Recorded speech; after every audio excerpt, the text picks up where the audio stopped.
Oh, just mowed my lawn. It was wet. It was wet and tall. Um, I gotta mow the front. Well, actually, I didn't mind. It wasn't that bad.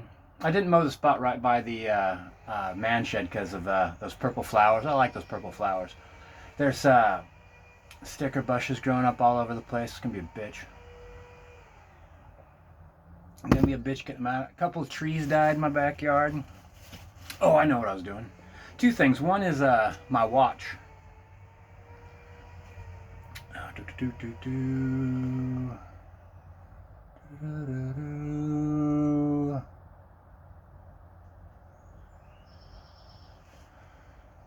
G-Shock, right? G-Shock.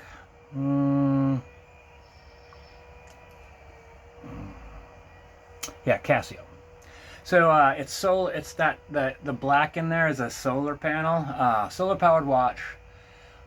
It receives somehow radio frequencies. So when daylight savings time changes, you leave this watch near a window. If it can't get a signal, it won't change. So that's fun, and including like when the signal broadcasts from like uh, Colorado or somewhere, like a military base or something. You have to Google it. Um, there is, I believe, a military organization that broadcasts this pulse that you could sync to, and so if I go from the west coast to the east coast and don't change my watch will eventually figure out where I'm at. And it does all the fun other things like timers and countdowns and stuff like that. Um, Tells you what day it is as well as the date. That's important. A watch has to tell me that it's Sunday. It can't just say it's the 17th or anything like that. I love it. This is my second one. The other one I think went like a full 10 years before the plastic gave out. And you could actually, I went to go look at another band, and the band was as expensive as the entire watch. So I bought a new watch, and I was able to feel this plastic compared to like 10-year-old plastic, or however old that plastic was. Who knows when that band was made? I'm sitting in boxes of thousands of other bands waiting to go on a watch. Yeah. The other thing is like that's come up with a couple different people were like when I make a life choice, I'm really familiar with it not seeming like it fits with the vast majority of other people's idea of what's a good and bad idea. Um, the thing is, though, and the most obvious thing is like, do you ever make mistakes? Tons, tons, and tons of mistakes. But see, if I didn't, here's the thing: there's two different kinds of mistakes. There's the ones that you could anticipate, figure out, understand, and avoid. And then there's some mistakes where you're like, I think I can make it across that gap. I think I can make it, whatever. And you're wrong. And my mind said it was possible. Reality says no, it's not, or it wasn't at that one point in time, or it gives me a ton of information that I got from trying to jump across a hole and not making it and falling into the hole. Not only that, I learned a ton climbing out of the hole. Sometimes, like, your worst mistakes show you, or not your worst mistakes, sometimes even like the worst things that happen to you in your life show you what you're capable of bouncing back from. And I think that's just as important as some moments in my life where I can remember where I figured I worked something out in my head. I had total confidence in it, and it worked. Amazingly worked. Like gold stars, 10 out of 10. Totally made it across the hurdle. In a way, like, kind of surprised me. That's why I remember it so much. But like, I worked out in my head. I'm like, I think I could do that. I mean, I went from being homeless to being a homeowner. I literally went from one day being homeless to the next day moving into my house. Essentially. It wasn't just like one day I decided to snap my fingers and have money. It was part of why I was homeless was the intense desire to take very little money and turn it into a lot of money over a long period of time. And by that I meant I couldn't be paying. I thought it was important to not pay rent during that period of time.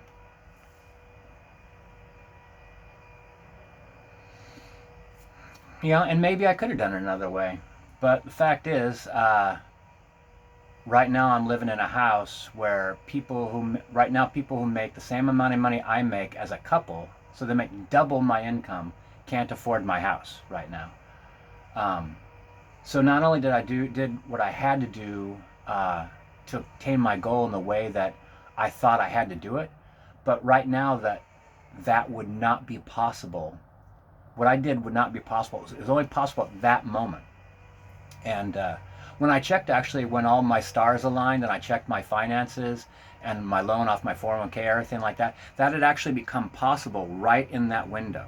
Like the amount of money I was able to loan myself turned out to be just the amount I needed to pull it off. Like just a tiny bit less, and I would have moved into an apartment. So yeah. And there's like things like never mind. There's just been things in my life that people just did not understand, and afterwards, um, when it worked out, uh, they're like, "Oh, I wish we could do something like that. I wish I would have ever done something like that." It's like, I guess you gotta be a little bit reckless at times if you want to attain something that you believe is going to be remarkable. Like I've quit my job a couple times to go on really long vacations. I don't even know if you'd call it a vacation because I didn't have a job to come back to. Like I quit my job to go travel, and that traveling has been some of the greatest moments in my life. Across the United States and across Europe and down into Asia and Australia and like all the different places I've gone, North America, Central America, all of that involved fairly stupid things. Quitting your job, spending all your money, that kind of thing.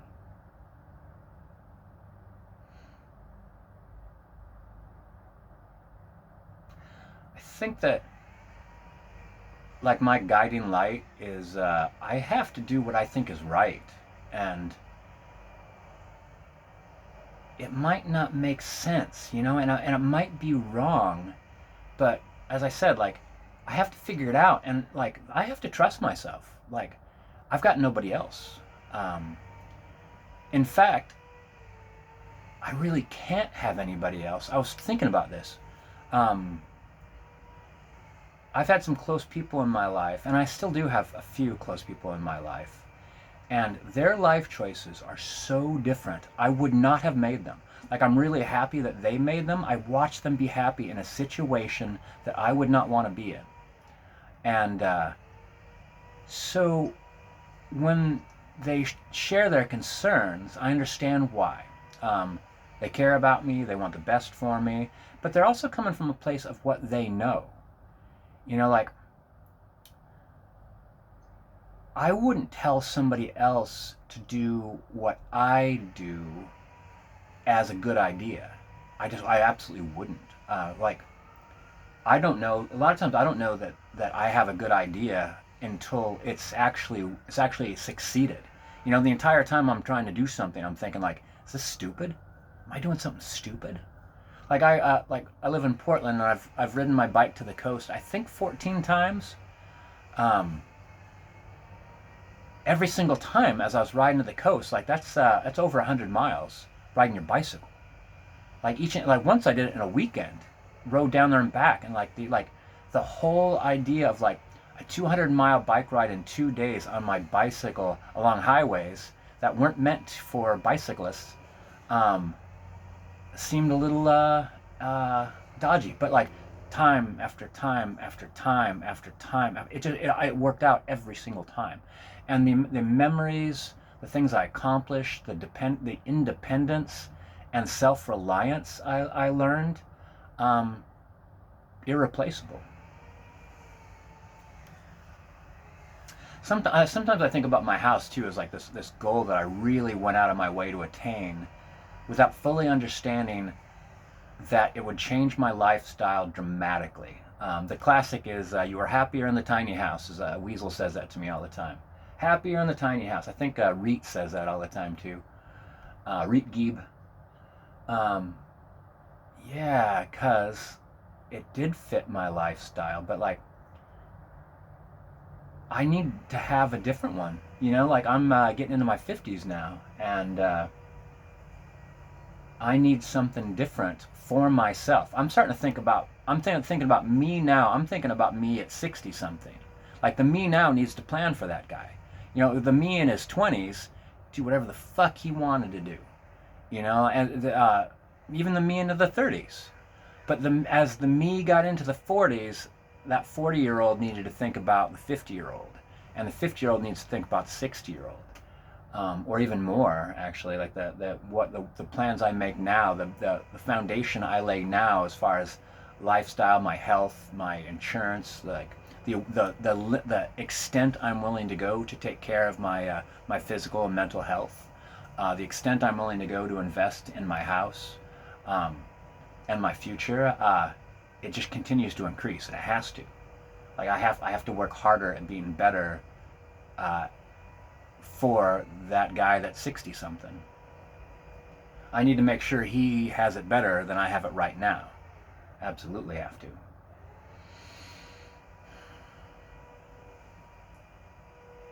But like, whether you're a different age or from a different part of the world or anything like that, like it doesn't matter. Like a lot of the things that I do are not going to make sense, and a lot of them wouldn't align with the vast majority of other people. They just would not. The things that I have done and said and acted in situations, quite often I notice, is absolutely not the way most people respond. From simple things to like there was a wreck on the freeway, and this truck was coming apart, and I was like, I think I did a video about this. I was like back in traffic, and people started to slam on their brakes and spin out of the side, and I was the only one of everyone that slammed on the gas. Like I caught up with the wreck, and as it separated, I went through the debris, like the axle, the back part of this truck came apart, and it's situations like that. I could think of more situations like that, but every single one of them's gonna sound fucking stupid. Like you don't slam on the gas and head towards a disintegrating truck on the highway. Everyone thought that was the right way to go. I didn't think that. And I could think that in a bunch of different situations where people are like, Jesus Christ, they're like, I can't believe you did that. And I'm like, well, it worked. And they're like, well, it could have gone really bad. I'm like, but it worked. I don't know if it is good judgment slash with luck, slash with like a lot of times doing the unexpected, does receive some pretty incredible rewards. I've done some things that were so unexpected in group situations that, the success was possible. It's like crossing the finish line. If you surprise everybody so badly, everyone stops running, and then I stroll across the finish line. Everyone's like faster, better trained, and all that thing. But I won in that situation.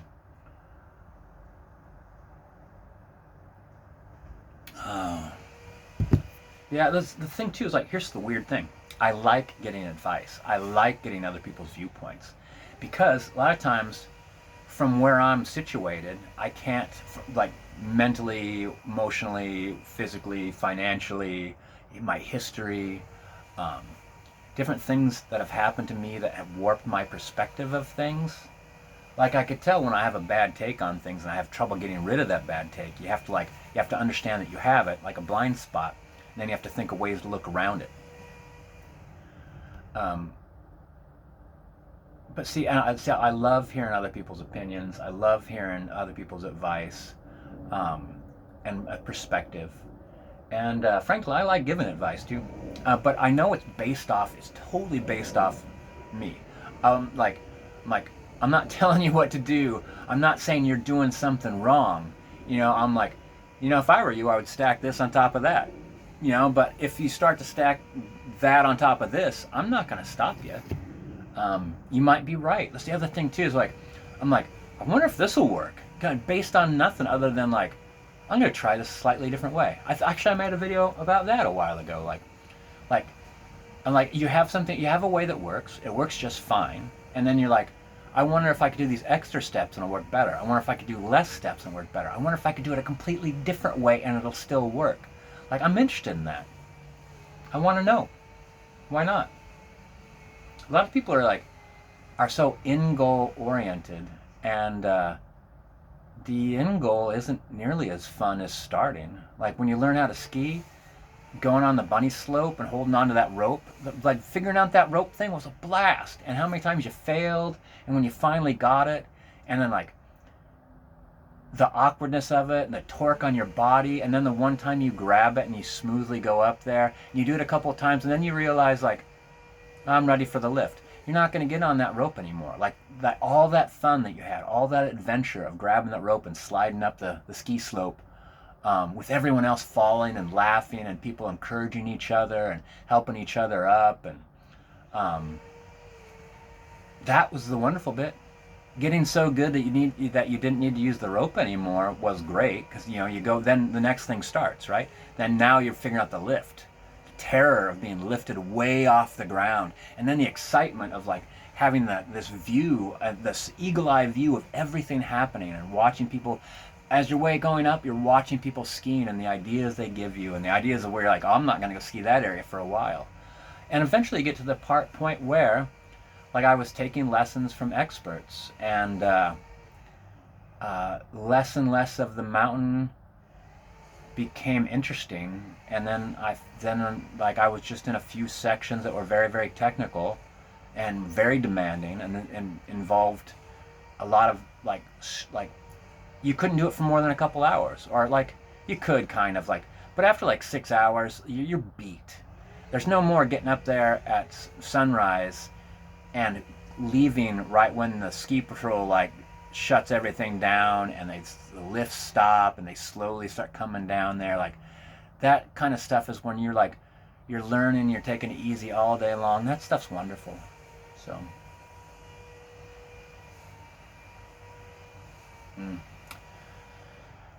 go, time to do the front yard, I guess.